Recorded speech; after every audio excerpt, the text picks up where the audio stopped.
എന്താടി എന്തുറ്റി? എന്താ നീ ഇങ്ങനെ ചതഞ്ഞിരിക്കുന്നേ? എന്താ കാര്യം? പൈസ കിട്ടിയില്ലടി. പപ്പയുടെ കാശൊന്നുമില്ല. നാളെ ഫീസ് അടച്ചില്ലെങ്കില്. Oh stop the crap.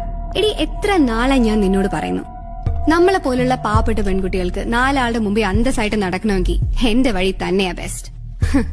നീ തന്നെ പറ, ഈ സിറ്റിയിൽ ഇപ്പൊ ഇതൊന്നും ഇല്ലാത്ത ഏത് പെൺകുട്ടിയാ ഉള്ളത്? നിന്നെ പോലുള്ള ചില വിവരദോഷികളല്ലാതെ.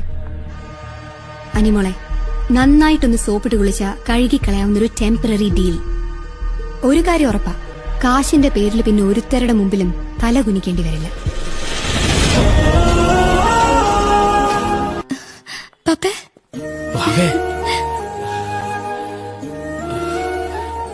ആകെ മാറിപ്പോയല്ലോ. പപ്പ വിചാരിക്കുന്ന പോലെ എനിക്കിപ്പോ അങ്ങനെ ബുദ്ധിമുട്ടൊന്നുമില്ല.